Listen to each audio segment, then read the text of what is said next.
Welcome to the Nightlife Podcast, Season 4, Episode 8. Guys, today I have the pleasure of sitting down with Jason Luttrell, bartender, author, consultant, you name it, a man who wears many hats. Somebody who I definitely am glad I ran into. This guy is one of those people who is giving back to our community, to our industry, and is helping others the same way that I wish I have been doing for you. So please, first of all, make sure you go to Amazon and get his book, Bartender as a Business. It's not just for bartenders, but I don't want you to wait any longer. Let's now get into this conversation with Mr. Jason Luttrell. Welcome, Jason. How are you, my man?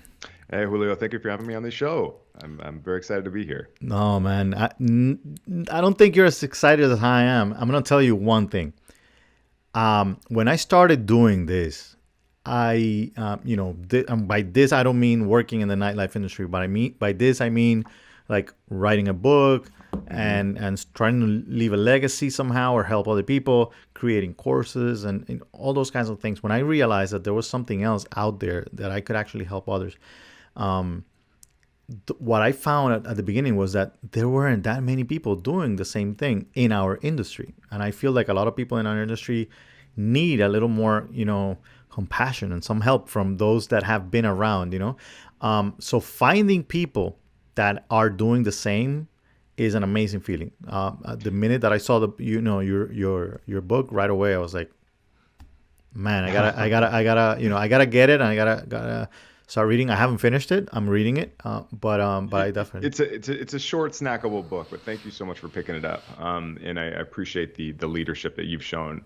There's just so many different things to talk about with this, with what's going on right now. We're talking about compassion and leadership. I don't think we're going to really see that from the federal government. And now is the time for us to kind of take the reins for ourselves and decide what our own future is going to be, and not be beholden to any one single employer. Because the thesis, one of the primary theses of the book, although it's hopefully very accessible, is that we have all the skills that we need as independent hospitality workers, because the truth is if we don't work, we don't eat.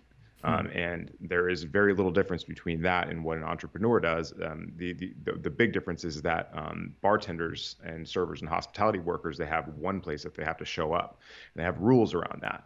Whereas if you're an entrepreneur, you can solve any kind of problem. So our ability to work 12 hours without peeing or eating, our ability to withstand a significant and substantial amount of bullshit from guests, from unreasonable guests, uniquely qualifies us to be business people and on our own. And I'm not saying go out and quit your job, but in fact, I emphatically say don't quit your job, because you can learn about the business side if you're interested in while you're working. But the truth is that there are roughly 15.7 million service and hospitality workers in the United States, and it's estimated that up to 60% of these bars and restaurants are not going to reopen. So that leaves around 6.5, 7 million people that are going to have to figure something out and switch. Right. So this book was written for them, for the people who are just like, I'm not going to take this anymore. I have everything that I need. I can do this with $0, zero business account. I don't even need an idea. All I need to do is plant my flag in the ground and say, I am available for hire for whatever it is that I do. Right. So before we dive into more details of what Bartender as a business talks about, tell me a little more about your beginning in the industry. How did you become a bartender? How did you find out that you like this? Well, my mom told me from a really young age that I would be a great bartender or a great shrink. Which you actually use both of them in this industry. Yeah. I guess they're kind of one and the same. I wasn't really too excited about school. I love learning, but I was never really great at school. Never really too interested in like the structured learning of it. But I read about a book a week. I'm constantly reading. I love learning, but it was just school wasn't right for me at that time. And so I moved on and went to work for radio stations. I worked at gas stations. I worked a bunch of lame jobs, and that ultimately led me to like being a tour manager of a band. And so I traveled the country and Canada several times over the course of a couple of years, and played in bands and did all this really, really fun stuff. But I didn't really have a lot to show for it at the end of it. And then one of the jobs that I took out of just basically desperation was at this local bar called Hooley's in East County, San Diego. That's where I met my first mentor, who kind of guided me through. His name is Tom Dowd. He actually works in Fado in Chicago now, but he's a really interesting guy. But he kind of walked me through what the possibilities were, and kind of guided me along, how to basically act and develop a career out of in service and hospitality. So I started off washing dishes, bussing tables. Then I ended up waiting tables, and they wouldn't give me a job as a bartender because they only hired women. I quit that job and then started working someplace at this completely massive dive. It was just like it's still to this day one of the worst bars I've ever been in. And I worked there 40 hours a week from 10 to 6, 5 days a week, Monday through Friday. I was the day bartender, and I had replaced a bartender that was rumored to have been stabbed by one of the guests. So nobody would really tell me the real story. But it was a dump, and it was like a Hell's Angels stronghold, and there was meth being dealt over the bar all the time. It was crazy. But that was also a lot of great experience that I really appreciated. Long story short, I zipped over to New York to play drums, to record an album with a friend. And that lasted about 3 months. I had to get a job right out of the gate. So I started walking dogs. In New York, you can't get a job unless you have experience, and the experience that I had didn't matter. Right. I lied on my resume and got my first job, and then worked my way up through the ranks across different bars. Eventually worked at a bar called the Randolph, which eventually hired Sasha Petrasky to consult on the bar program. And that's when I got my first real cocktail training. So if you don't know Sasha Petrasky, he's like kind of considered the god, like one of the godfathers of the cocktail revival in New York about 15 years ago. So I got to train very closely for a very short amount of time with him, but that was probably the most I'd ever learned in the shortest amount of time. And then from that, I eventually worked at a Dram, which is in Brooklyn, another cocktail bar. In the nightclub scene, there's no money in cocktail bars, so it's like I had to work in nightclubs as well. Right. So I worked in a couple of places in Chelsea, and on 28th Street, famous 28th Street nightclubs. To those that don't understand the difference, can you say a little bit more about that the nightclub versus? Yeah. So, I mean, if you work in nightclubs, it's hit or miss, just like any other bar. But when the money's good, it's really good. Right. When it's bad, it's really bad. Right. And it's just a different kind of thing. But it's, nightclubs are where you get really, really fast. So I was able to adapt a lot of skills from nightclub work into cocktail work. And also, in a way, I think nightclub, you need to know a little less as to the mixology part of it. Kind of, no? Perhaps. I would say it's different. I mean, there's a lot of politics in nightclubs that doesn't exist in cocktail bars. Right. I mean, I'm saying, like, for example, in Miami, it's like rum and coke. I mean, mojitos, Long Island. But that's like the most complicated thing. Like, I know bartenders that when somebody comes to them and says, "Let me have a mojito," they will give you a face that you will not come back to that bar ever again. For some reason, that's like a 4-ingredient drink. I'm like, yes, no, I'm not going to talk you out of a mojito so I can serve you a 9-bottle pickup zombie. Exactly. Exactly. You'll get the mojito. In fact, if you want a vodka soda, you're going to get that too real fast. You're first in line, buddy. But yeah, I mean, it was a very interesting learning experience working in both worlds. But my passion was in making cocktails, and I was working with some of the best bartenders in the world, and I eventually got a job at Death & Company, where I was for 2.5 years before I actually started my own business in hospitality and events consulting. Okay, you say at the beginning of this of the explanation of how you got into it, you said your mom said you would have been a good bartender or shrink. Was this like the ability to talk to people, listen to people, or were you making drinks for her? What was the whole? Where is this coming from, really? I think it was more of a personality thing, and I mean, it's just it was one of those things that you just say to a kid, just kind of as a joke. But I remember exactly where we were, exactly the intersection, exactly that we were in this 1990 Pontiac Beretta at the corner of Waring and Navajo in Allied Gardens, San Diego, which is about a mile from San Diego State. I remember exactly where we were when she said that to me. And so that may have been one of the turning points in my life, because I don't know, because I've always had it in the back of my head that I would love to be a bartender. I mean, I wanted to play stadiums as a drummer for sure, but ever thought what would have happened if you would have been a shrink? I don't know. I would feel probably worse for my guests than I do now. Right? Uh, definitely, Um, definitely. All right, so I don't know. you've been doing this for over a decade, right? More 12 years, is that what it is? Uh, Or you know bartending? what? I feel like I've been saying a decade for a long time. Yeah, I think right. it's probably closer to 15 years now. That Right. I was behind bars for 10 years, and then I've been in the business, and then I started my business in 2010. So that's another 10 years. So Hmm. rough, almost 20 years probably. Right. It's probably close to where I'm 39 years old. I didn't start shaking until I was 21 because you can't have a bar shift in California until you're 21. So the math is 19 years on that. Right. Right. Let me ask you a question. When do you make the decision? Okay, I'm gonna get into consulting instead of just behind the bar. Thank you for that question. That was a really tough question, and frankly, I left a little too early. I had so much more to learn about making drinks and how to run bars.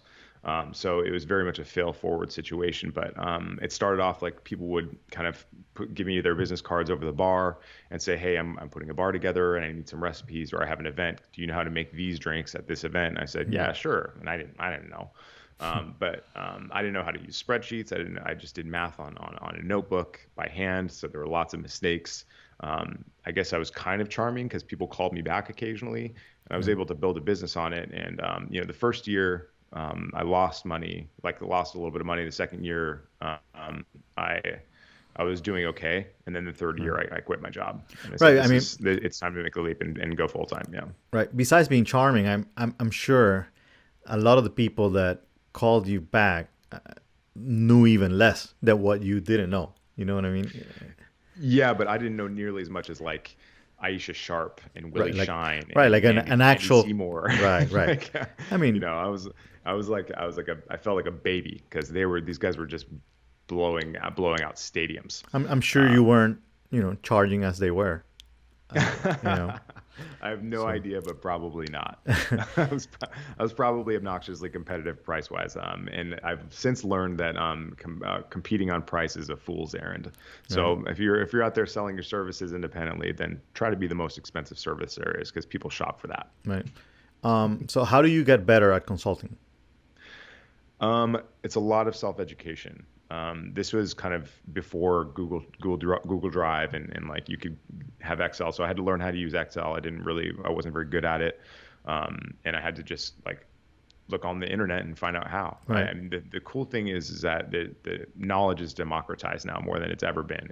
Anything that is knowable can be learned on YouTube. You want to learn how to figure out a Rubik's cube. You want to Hmm. figure out how to write a book. I learned how to write my book on YouTube.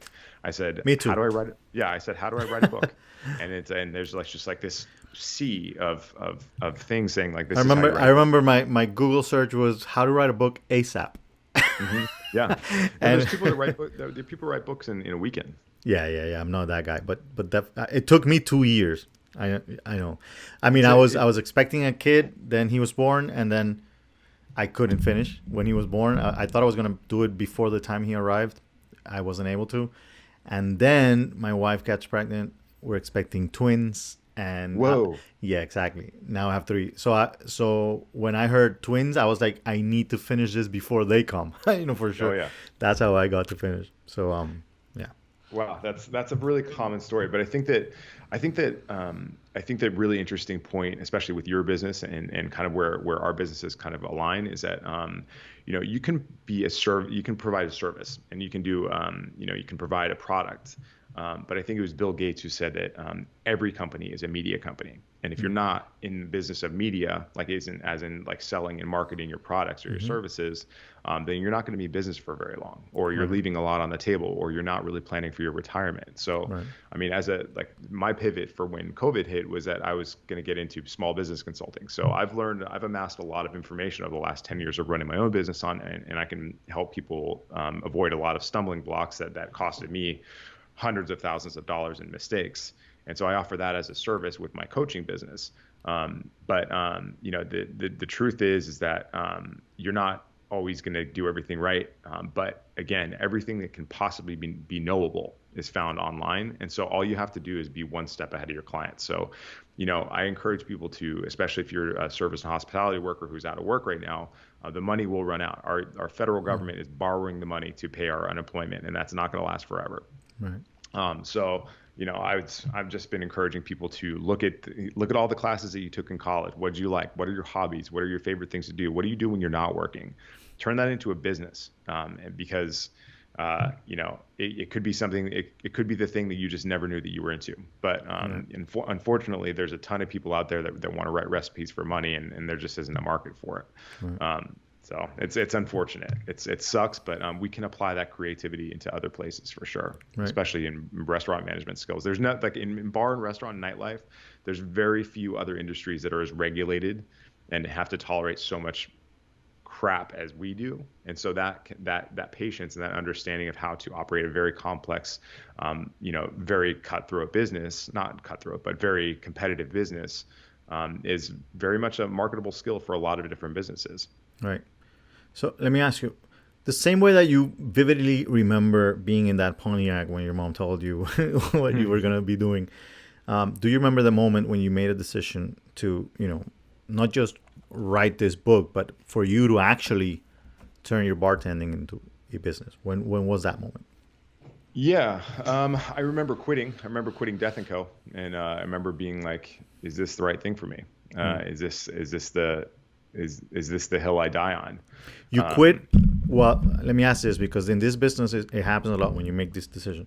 You quit while you were doing good, correct? Yep. I quit when I had been there for 2 years. I was loving the job. I just honestly felt it wasn't really fair for the people around me because they had to cover my shifts all the time, so I could do events. You just eventually have to take a risk, and you have to eventually just jump off the cliff and hopefully your parachute opens. I didn't have much savings. I just had, my phone was ringing. I was the former president of the USBG in New York, so people thought that I knew what I was talking about. They assumed I knew what I was talking about. I didn't. I still don't. It's just a risk, and I just wanted, like my relationship with Death & Co. lasted years and years and years. I mean, like the doorman would call out, I would be there. The barback called out, I would be there. If a bartender called out, it would be like, okay, well, we're making daiquiris and old fashions tonight because I don't know this menu. If you're not familiar with Death & Co., it's like 50 to 60 menu items, seasonally. So it's like if you don't work there for a month, then you probably don't know no idea what's happening. Menu. Right. You don't know you don't know the me's, you don't know what's in the bottles, you don't know what's in the batches. It's crazy. You can't just walk into that job. So it's really death of a bartender. Yeah. But yeah, and I mean, what precipitated the book was the same. Like mine took about 2 years to actually write, but 90% of it was written in the last 3 months. Because I had an outline, I had the person, like the kind of avatar that I was writing the book for. That's a really important thing if you want to write a book, is you need to know who you're writing it for. Right. And then all this hit, and I was just like, this book is important right now. This book is usable right now. So it's available on Amazon. It's I do not make money on it. I think I make like maybe 75 cents on the paperbacks. And then I think like 25 cents on the Kindle version. So this isn't about making money for me. It's about conveying some knowledge and some information that I think is important to me that I wish I knew 10 years ago starting out. And then this is just the first version of it. I mean, I've already unfortunately seen a few typos, but also some information that has already evolved. And so if you follow me on social media and if you look at my stories on Instagram and Medium, then you'll see kind of where my head is at as far as sales and marketing of an independent solopreneur business. So you can find all that stuff at Jason Luttrell. Right. So what would be the easiest way to describe what the meaning of bartender as a business is? Yeah, so the tagline is the book's called Bartender as a Business, and then the tagline is agency from craft, or building agency from craft. And so what it is that I'm trying to share some information that allows you to take it and then build your own agency from the skills that you've earned and that you've learned from the craft that you practiced before. So like, if you're, we just don't think about it like in terms of how what our role is in running a business. Yes, there's a lot that goes into it, like finding a space, signing a lease, dealing with bankers, if you're doing, or dealing with investors, dealing with distributors, breakage, leakage, insurance, blah blah blah blah blah. But as far as like your bartender, like your entrepreneurial sense is that you show up to work and you don't know if you're going to make money or not. And so, but you still have to run the business because the business is the vehicle through which you make money. So you have to take care of it. And when you don't take care of it, then you're quite easily expendable. I don't know how it works in Florida, but it's New York is at will, and you could get shit canned in 5 seconds. Oh, yeah. Especially if you're late or drunk.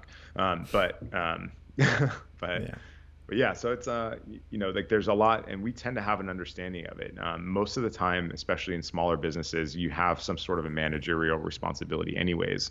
And these are people outsource management of bars and restaurants all the time. And it's if I were like even, I don't know, I can think of if I were a food truck or if I were just there's so many different businesses that those skills apply to, just in being able to withstand a lot of pressure.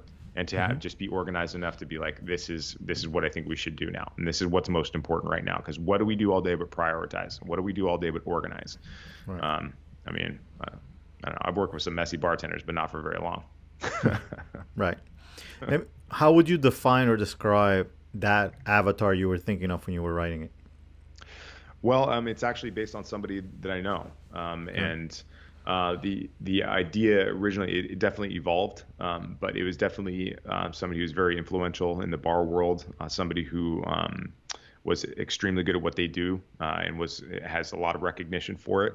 But they had a hard time getting like invoicing and getting paid for their work and valuing their work in a way that was competitive and just like the kind of nuts and bolts of running a business. And so I actually wrote it down and built this whole avatar around who this person was, how old they were, roughly what their education was, like what their strengths and weaknesses were. And then I wrote a 10-chapter outline, which I forget how many chapters are in the book, but it's like, then I wrote down exactly in a linear way what I thought the most important information would be. And then I just started dictating it into Otter. And then I sent it out for editing, and then that's it, and that's a book. Right. The point is, like, writing a book isn't as hard as people think it is. But it is attainable for anybody. Anybody can write a book. Anybody can start a podcast. Anybody can have a YouTube channel. There are no limitations. We have these remarkably powerful computers in our pockets that can do a staggering amount of functions. And as my friend Michael Neff would say, we can't all be generals, but you can spread a lot of influence and gain a lot of attention just with the cell phone in your pocket if you're trying to sell something. And so when people ask me about why did I write the book, or who do I write the book for, generally speaking, we have a sales and marketing problem. So we don't know how to market and sell what it is that we do. So when we say, oh, well, a lot of times we have a hard time articulating what we do. Right. For those people, I would say check out Fiverr, check out Upwork, and see what other people are selling, and then put a huge price tag on it. Get good at it from YouTube or from take an online course or whatever. Get good at that skill, and then put a price tag on it. Like if you want, like people are building websites like every single day. People are building marketing funnels every single day. And if you're good at that stuff, then there's no limit to what you can charge for it. There's no limit to how many clients you can have, and there's no limit to your ability to sell and market it. But we have a hard time saying this is what I do and this is my number. Right. That's disappointing for me. What is the age you think ideally for somebody to start doing this? And more than start, what is the age that is like it's time to get out? Bartending, not. If to get out of bartending, I was. When I was tending bar, I was drinking a lot. I was pretty reckless, and like I was worried that I would eventually hurt myself and that it wasn't sustainable. I was practicing some pretty good ergonomics and like, using my left hand to build. I was ambidextrous, and I was pivoting rather than bending and doing a bunch of good stuff. But honestly, I just, I always knew that it was a job. And but as far as like how old you should be, I think that you should kind of just go with the flow. And it depends on your risk tolerance, but age doesn't matter. Right. it doesn't matter at all. I mean, there may be you may have to be 21 in some states to get some insurance, but Right. otherwise it doesn't matter how old you are to start, and it doesn't have to cost you an enormous amount of money. I think I started my business with like $350, and since then it's ebbed and flowed, and obviously it tanked in this last year. But I was having $1 million years, Right. in gross sales. I didn't get to keep that. It's Right. the measurement is how much you get to keep, not how much you make. Yeah. But yeah, no, there is no age. There's no, you could be 70 years old and start a business as long as there is a market for what you do. In fact, you don't even need an LLC. You don't even need to spend any money to start a business. In some states, like California, for instance, you have to pay an annual fee in taxes. Like Delaware, you have to pay an annual fee in taxes, like $500 or something like that. Right. So but some states, you don't have to pay an annual fee. You just file an LLC, and then you're in business. If you don't want to pay that fee, if you're in one of those states, you just say I'm in business, and they have to write checks to your name. And by the way, you do talk about this in the book as well, not just the mindset and the general idea of what it would be like or whatever, but actual action of this is what you have to do, which is important. Yeah, I try to make it as paint by numbers as possible, and as linear as possible. There's a lot of talk about failure. There's a lot of talk about mindset. I think we have this really odd perception of what failure means in this country. Right. At least as a society, we're just like, oh, well, we shouldn't fail. We should win every time. Well, that's, if I'm not sure if I'd want to work with somebody who won all the time, because they haven't made any mistakes. They haven't learned anything. Right. The reason so I asked you, Jason, about the age was more, I was thinking about a lot of girls, a lot of women that are doing it, that are bartending over here in Miami, Florida, and making $1,000, $1,500 a night, plus depending on the venue. Driving Range Rovers, living in a nice apartment, and not ever starting a business, always having a job, and then one day they don't have that pretty face and they don't have that, body, and they're no longer seen, the way they used to be when I think at the beginning of the conversation, the first job you took, you said something about they didn't, hire men at one that you were, so it is an issue. I mean, that the fact that, and I've been talking to a lot of women in the industry, and they don't like the fact that they need to look a certain way. Not in every venue, of course, and not in every industry or every business or every location, but it is a reality. Places like Miami, it is definitely real. Yeah, absolutely. Like money savvy. It's not something that they should teach us this in like elementary school and high school, like what to do with your money. Right. If I made $1 million today, my lifestyle would not change one bit. 100%. Would not change one bit. And it's like there's some things that have come across actually recently. I'll show you this book. This may sound crazy, but I've liquidated all my stocks in the stock market. And I'm sitting around waiting to put them into a life insurance policy. Now, people will always roll their eyes. They're like, what are you doing putting your money into a life insurance policy? But it's actually an investment grade life insurance policy. I know this isn't like a finance show, but there's like really wacky things that the rich folks have always done that we can do with our tip money or with even our, with whatever money we make. And so like, if I were making $1,500 a night, I mean, and at one point I was doing pretty, like I wasn't doing that good, but I was doing pretty well. And I remember I had like an envelope in cash because I was afraid that the IRS was going to come and take it. Right. But the IRS doesn't care about me. It's funny. Put your money in the bank. If you have cash, put your money in the bank. That's where it's safe. And then my first partner did not believe in banks. He had a safety, box or whatever in his house. And one day, like, my issue was I would spend the money when I was young. Yes. I started at 18 doing this and making, I don't know, like 20 grand when I was 20 or so. And a month I was like, woohoo. It was mostly cash. 20 grand a month at 20? At 20 years old as a club promoter. And it was crazy. It was an amazing time. By the way, all that money's gone. Yeah. And that I was spending like crazy, and everybody was like, oh my god, this guy is spending money so much in the weirdest things and whatever. And but at the end I was like, thank God I spent it. My partner, we never found out who, but they took the box, the whole month. Like, and he had, well, at the time they took like 80 grand or so, like from him cash.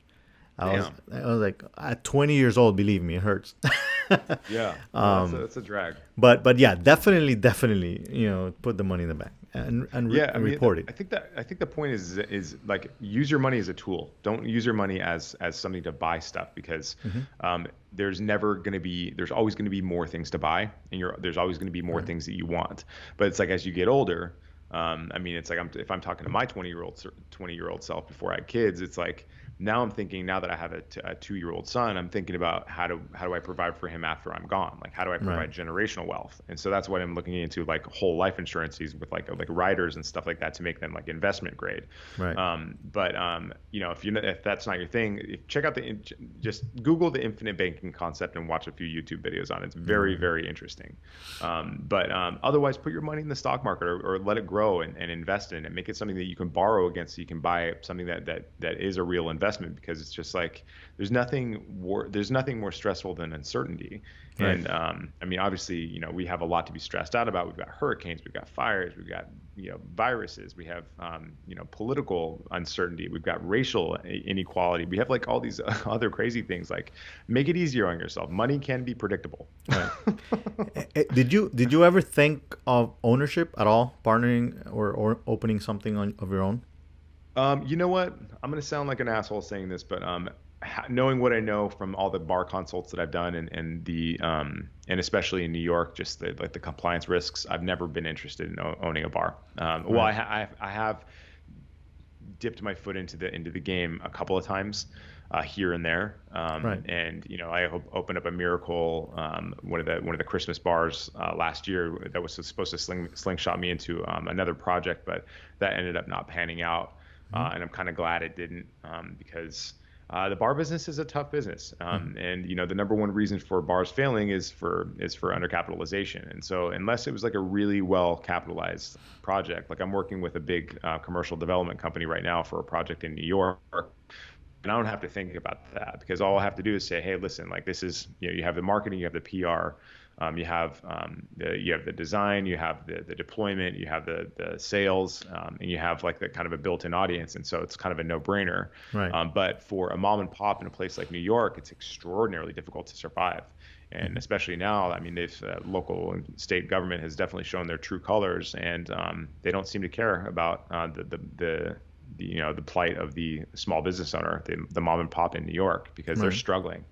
They can't survive on 25% capacity. They can't survive on 50% capacity. Impossible. The margins are impossible. My job. By the way, most of my partnerships have been mom and pops, kinds of venues, and I have come in after the venues have been created and they're not doing well.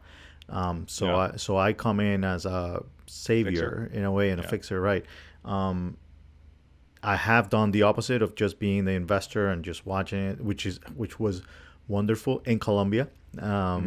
Things were a little different over there. So you have an idea, opening a venue for 2,000 people capacity, like super nice, whatever. You don't end up spending $500,000, and you probably get around 215 sponsors to help build. So it's like so different than what happens here, in just that area of the equation. But I've owned 10, 11 venues, different bar, restaurant, different, in the industry, and 3-4 of them have been bad experiences, definitely. And every time I have said I will not do it again. As a matter of fact, when I finished writing the book, I said I would not do it again, and then I have done it again. But it's mostly that, like, partnerships, because of what you said at the beginning. Everybody needs marketing, and everybody needs to be able to sell their product and their services or whatever. And a lot of businesses think, especially when they have the issue of not having the capital, as you mentioned, that the first thing they want to cut on is that. They don't want to hire anybody professional that charges as a professional to do a professional job. everybody goes in and they think, okay, so how much is the rent? Okay, I can make it. Yeah. What? Good. Well, how are you monetizing this one table? How much? What's the rate per person per hour for this table for each of the 7 days of the week? And how many hours a week are you open? So that drives your projections.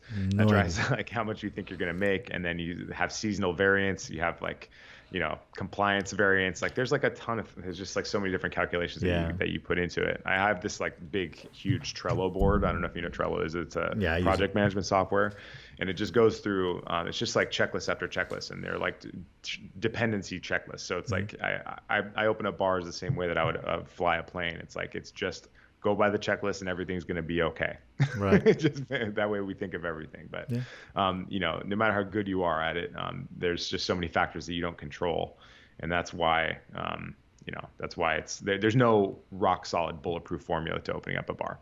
And so for that reason, I'm out. And by the way, add pandemic to that list now. Yeah. It's like, you got to be pandemic proof. But I mean, like, what you were talking about is like, you're talking about investing in bars and restaurants, and I'm making an assumption here that ultimately you wanted your money to work for you rather than you working for money and getting on the other side of that equation. And what a lot of people don't really fully internalize is the fact that if you use your money to create a business that generates cash flow and revenue, then eventually you can hire somebody to do your job. And you will get the benefits of owning that business, and then that's it. It's just the same way that real estate appreciates. Right. And so if you own that real estate, then you have the cash value that's worth something that you can either deed to your kids, or you can deed it you can sell it and buy something else. You can there's so much. Oh my God, there's so many different things that you can do in real estate to cheat the government out of taxes, and it's just like the rich folks play a different game. And it's like I feel like we just need to get into that game, which and the same rules apply to us. We just don't know about them. And so like if you do the digging, you'll find financial advisors on YouTube, find them on LinkedIn that'll just tell you everything you know about how to not pay taxes. Right. So it's like when you go to a room full of 100 people and you say, what's your biggest expense in life? And when you say, what is it, rent? So I mean, 80 hands are going to go up. But the reality is that taxes are the number one expense in for everybody except for the very, very rich people.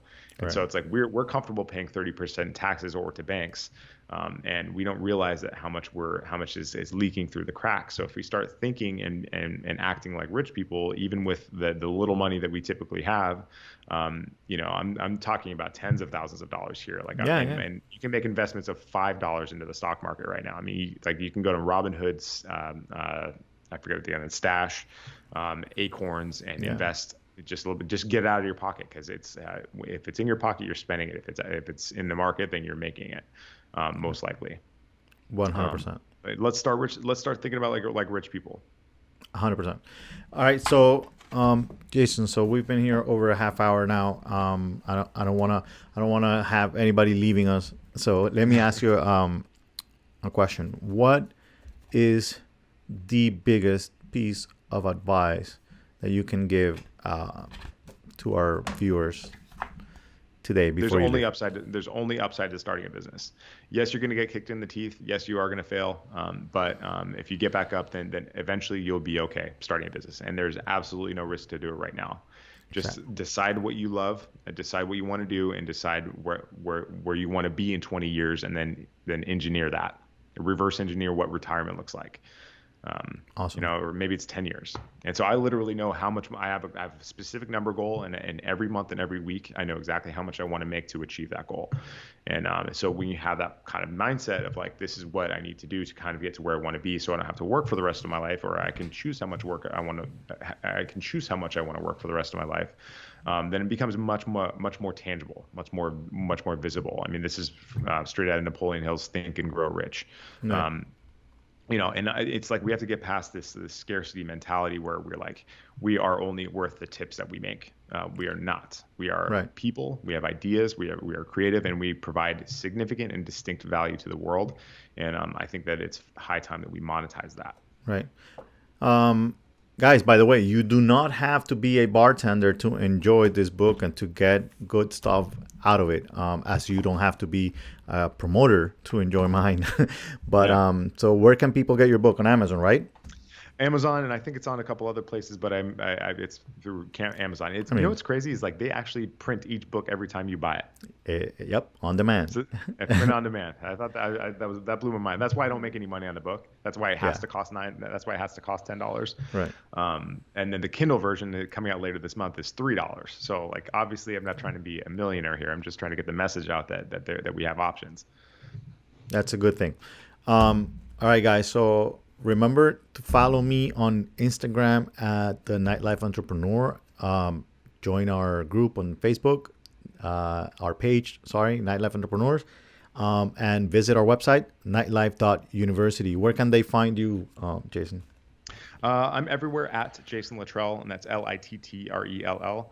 I'm active on LinkedIn. I automate all my social media stuff, so I spend more time listening than posting. But I'm on Instagram, LinkedIn, Twitter, Facebook, Medium. I have 2 different blogs, and then I go live once or twice a week on my Facebook. Or the Facebook group is Bartenders a Business, which I think I'm actually going to open up to everybody. But you can also go to learn.jluttrell.com for a free course that's a companion for the book. Basically says the same thing and kind of puts it in a snackable way. But again, that's the idea is to make the information available and try hopefully inspire people. That's at learn.jluttrell.com. Amazing. Thank you so much for your time. I really appreciate it. It was a pleasure meeting you. I will finish the book and let you know how I feel about it. Thanks, Julio. Appreciate up to now it. is really good. And see you guys next week. All right. Thank you.